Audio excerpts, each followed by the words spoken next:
Puji Tuhan, salam sejahtera Bapak Ibu, Saudara-saudari keluarga GPDI El Shaddai Magelang. Kami berdoa Bapak Ibu Saudara, kita semua ada dalam lindungan Tuhan. Hari ini mari kita merenungkan kembali firman Tuhan menggunakan 365 yang mengubahkan. Dan kiranya firman Tuhan akan terus memperbaharui hidup kita. Kita akan membaca pembacaan kita di dalam surat 2 Korintus pasal 11. 2 Korintus pasal 11 saya akan mengajak kita membaca ayat 13 sampai 15. 2 Korintus 11 ayat 13 sampai 15. Sebab orang-orang itu adalah rasul-rasul palsu, pekerja-pekerja curang yang menyamar sebagai rasul-rasul Kristus. Hal itu tidak usah mengherankan sebab iblis pun menyamar sebagai malaikat terang. Jadi bukanlah suatu hal yang ganjil jika pelayan-pelayannya menyamar sebagai pelayan kebenaran.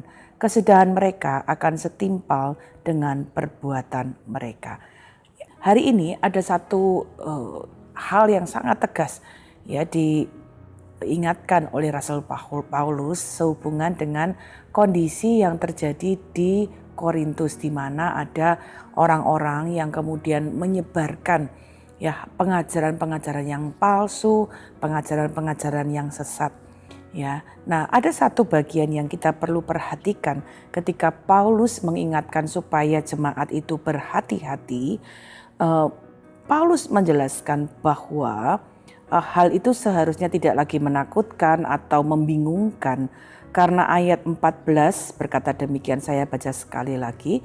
Hal itu tidak usah mengherankan sebab iblis pun menyamar sebagai malaikat terang. Nah ini yang akan kita bersama-sama renungkan sebagai sesuatu yang mengingatkan kita. Tema kita hari ini adalah penyamar. Penyamar itu adalah orang yang menyembunyikan identitas aslinya lalu berpura-pura untuk menyerupai orang yang lain. Nah, Paulus tegas mengingatkan bahaya rasul-rasul palsu. Kenapa? Mereka itu kemudian berusaha menyerupai Yesus, tetapi sebenarnya yang mereka beritakan itu sesuatu yang lain, sesuatu yang menyimpang, sesuatu yang bukan hal-hal yang sesuai dengan kehendak Tuhan. Nah, sama iblis itu menyamar sebagai malaikat terang. Ya, dia menyembunyikan identitasnya yang bisa membinasakan, yang bisa membunuh, yang bisa menyesatkan orang. Nah, mari hari ini kita juga belajar ya Bapak Ibu Saudara, hamba itu melakukan apa yang disuruh oleh tuannya. Nah, Paulus sudah menunjukkan bahwa dia hidup ya melakukan segala sesuatu dalam dirinya mengikuti jejak Tuhan Yesus Kristus sebagai juru selamat. Nah, sama seperti Paulus sudah mengikuti jejak Kristus, ada hamba-hamba yang palsu, orang-orang yang menyampaikan berita-berita yang palsu, mereka ternyata juga merupakan hamba setan, hamba kuasa kegelapan. Ya, nah karena itu kita perlu berhati-hati. Wahyu 12 ayat 9 dalam bahasa Indonesia sehari-hari menyatakan demikian. Naga yang besar itu dibuang keluar. Dialah ular tua itu yang bernama iblis atau roh jahat yang menipu seluruh dunia. Ia dibuang ke bumi dengan segala malaikatnya. Terjemahan sederhana Indonesia berkata demikian. Naga besar itu dan semua pendukungnya dilemparkan ke bumi. Dia itulah si ular yang kita kenal dalam peristiwa di Taman Eden yang disebut iblis, yang bernama Satan. Dialah yang menipu manusia di seluruh dunia. Nah, Bapak Ibu Saudara, kenapa ada hamba-hamba yang palsu? Kenapa ada pengajaran-pengajaran yang sesat? Karena ternyata itu ada bagian-bagian di mana kuasa roh-roh kegelapan, kuasa roh-roh jahat menguasai orang-orang, bahkan menguasai orang-orang yang juga menyampaikan seolah-olah mereka menyampaikan Injil, tapi justru mereka menyampaikan kabar-kabar yang lain. Nah, ini yang perlu kita waspadai. Ya, hari-hari ini begitu banyak ajaran sesat. Bapak Ibu mungkin mendengar itu di media sosial. Ya, orang-orang bisa menyampaikan sesuatu yang nampaknya seolah-olah itu benar, tapi ternyata itu adalah bentuk penyamaran dari kuasa kegelapan. Kita perlu waspada karena tadi kita sudah baca, iblis itu penipu, iblis itu penyamar. Ya, dia seolah-olah membawa kebenaran Tuhan. Kalau kita tidak waspada, kita tidak mampu membedakan, kita bisa tersesat. Ya, iblis sebagai penyamar, kita perlu sadari hari-hari ini dia sebagai penipu. Ya, tidak datang dengan kondisi yang menakutkan, mungkin kukunya merah panjang, pakai seperti garpu, ya. Tapi penyamarannya sangat indah, sangat nampak sebagai sesuatu yang seolah-olah itu benar. Ya, Bapak Ibu, kalau kita ingat iblis ketika meyakinkan Hawa untuk makan buah terlarang di Taman Eden dalam kitab Kejadian, dia tidak bilang kepada Hawa, Hawa, buah ini baunya busuk loh. Buah ini akan menghancurkan kamu, akan membuat kamu putus hubungan dengan penciptamu yang sudah mengasihimu. Tidak, tetapi dia berusaha menipu, meyakinkan Hawa bahwa itu baik loh, ini kelihatannya baik loh untuk dimakan, sedap kelihatannya. Buah ini kalau kamu makan akan memberi pengertian dan sesungguhnya itu Allah menahan hal-hal yang baik loh dari dirimu. Bapak Ibu Saudara, penyamar ya berusaha menyampaikan, iblis menyamar sebagai malaikat terang untuk menyampaikan seolah-olah yang disampaikan itu sebagai sesuatu yang benar. Mari kita waspada ya dengan kuasa kegelapan, ajaran-ajaran yang sesat hari-hari ini. Yesus sendiri menyebut bahwa iblis itu adalah bapa pendusta dan bapa segala pendusta. Yohanes 8 ayat 44 ya juga kiranya menjadi sesuatu yang mengingatkan kita. Waktu Yesus menegur ya, dia berkata bapa kalian adalah iblis. Itulah sebabnya kalian senang melakukan kemauannya. Ya, jadi mari kita melihat dari permulaan iblis itu adalah pembunuh. Dan dia selalu berusaha melawan ajaran kebenaran. Karena dia membenci semua yang benar. Karena itu dia suka menipu supaya orang tidak melakukan kebenaran. Dia berusaha memutarbalikkan supaya semua yang dari Bapa itu justru ditolak oleh orang-orang benar. Nah, karena itu kita perlu berhati-hati karena penipuan iblis itu tidak hanya berlaku saja kepada isi kebenaran Allah, bahkan kepada bentuknya. Penyamaran iblis itu bahkan kepada pribadi-pribadi yang melakukan. Dia bisa hadir melalui siapa saja, bisa hadir melalui film-film yang menyesatkan. Bapak Ibu perlu hati-hati dengan lihat film, karena di film itu ada ide-ide yang disampaikan, ada hal-hal yang akan diberitakan. Kalau kita tidak waspada, kita juga bisa kemudian dipengaruhi oleh hal itu, oleh apa yang kita lihat, apa yang kita dengar. Ya, Bapak Ibu juga mungkin melihat pesan-pesan di media sosial, hati-hati yang disampaikan. Mungkin kita lihat influencer, mungkin kita lihat orang memberikan pendapat-pendapat mereka, hati-hati dengan apa yang kita dengar. Bahkan oleh hal-hal yang sifatnya rohani, mungkin khotbah-khotbah, mungkin hal-hal yang kita dengar dari orang-orang yang notabene mungkin tanda kutip adalah orang-orang yang menyandang predikat hamba Tuhan.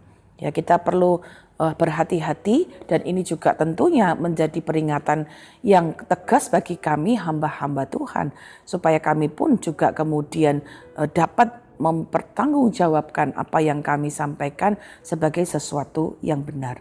Firman Allah juga menegaskan ya bahwa nabi-nabi palsu yang datang itu menjadi sesuatu yang juga dianggap sebagai seseorang yang menyamar.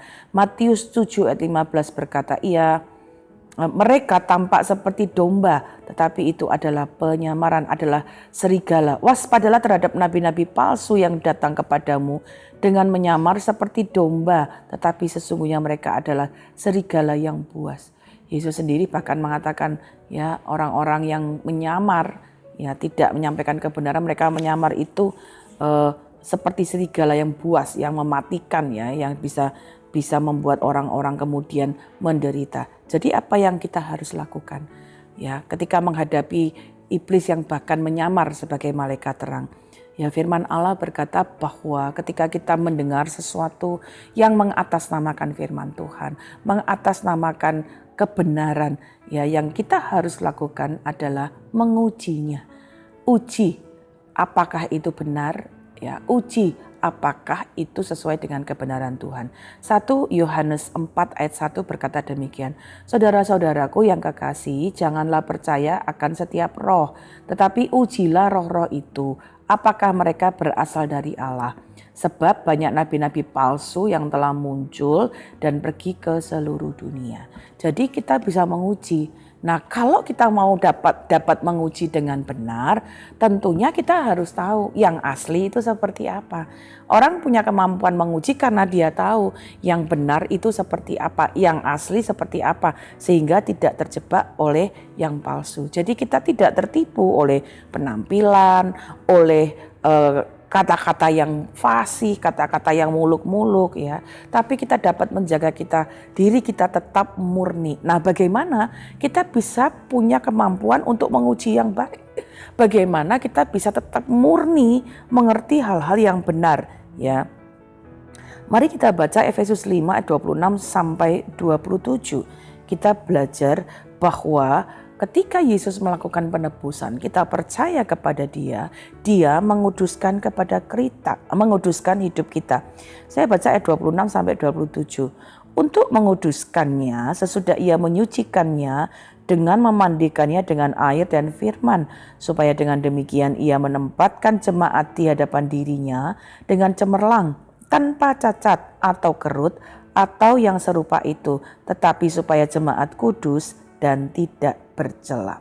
Nah, bagaimana kita bisa menguji segala sesuatu dengan benar, dengan tepat? Firman Allah berkata, miliki firman dan Roh Kudus, supaya kita dapat tetap murni, bisa membedakan ya mana yang sebenarnya palsu, mana yang sebenarnya asli, mana yang sebenarnya sesat, mana yang sebenarnya benar. Ya, miliki firman artinya bacalah firman. Kalau kita baca firman, kita merenungkan firman, kita melakukan firman, kita tahu seperti apa yang Yesus mau. Kita punya kepekaan dari Roh Kudus untuk mengerti, wah ini tidak benar. Ya, apa yang Tuhan maksud, apa yang Tuhan ingin, kita bisa mengerti dengan tepat. Karena itu Bapak Ibu Saudara, waktu kita baca firman bukan hanya sebuah kewajiban, tetapi sebuah kerinduan untuk kita mengenal Tuhan, semakin mengenal dengan benar, sehingga kita dapat menguji ya, setiap roh itu apakah ini benar atau tidak benar. Jadi Roh Kudus juga akan memberi kita kepekaan. Jadi mari hari-hari ini kita waspada, ada penyamar ya yang hadir di tengah-tengah umat-umat Tuhan. Ya, baik melalui media, baik film, baik orang-orang yang ada di sekitar kita. Uji segala sesuatu. Miliki firman, miliki Roh Kudus supaya kita punya kemampuan ya untuk kemudian dapat memilih hal-hal yang benar. Kiranya kita terus hidup di dalam kebenaran, kita tidak disesatkan oleh orang-orang atau pribadi-pribadi yang sebenarnya menyamar ya. Oleh kita tidak tertipu oleh tipu daya iblis, tapi jadi anak-anak Tuhan yang murni, yang tetap teguh di dalam kebenaran. Terima kasih Bapak Ibu Saudara telah mengikuti Renungan 79. Kiranya ini dapat menjadi berkat bagi kita semua. Bapak Ibu Saudara yang ingin didoakan untuk pokok doa tertentu, menceritakan kesaksian dan mujizat kesembuhan, pemulihan dari masalah keluarga, mari salurkan melalui chat WhatsApp 0813 27420088. Mari kita berdoa bersama. Bapa, kami mengucap syukur untuk peringatan-Mu bahwa kami perlu sangat waspada di hari-hari terakhir, di hari-hari akhir zaman. Ada banyak penyamaran-penyamaran hal-hal yang sesat, hal-hal yang berusaha membuat kami tidak melakukan kebenaran. Kiranya firman-Mu, Roh Kudus-Mu ada dalam seluruh hidup kami, keluarga GBDI El Shaddai Magelang, supaya hidup kami adalah hidup yang boleh sesuai dengan kehendak-Mu. Berkati keluarga GBDI El Shaddai Magelang, supaya kami cinta firman, kami cinta Roh Kudus, hidup di dalam kebenaran-Mu, sehingga kami mampu menguji setiap roh dan dapat membedakan yang baik, yang benar, yang sesuai dengan kehendak-Mu. Terima kasih Bapa yang baik, tetapi syukur kepada Allah yang telah memberikan kepada seluruh keluarga GBDI El Shaddai Magelang kemenangan oleh Yesus Kristus Tuhan. Di dalam nama Tuhan Yesus Kristus kami mengucap syukur dan berdoa. Haleluya. Amin.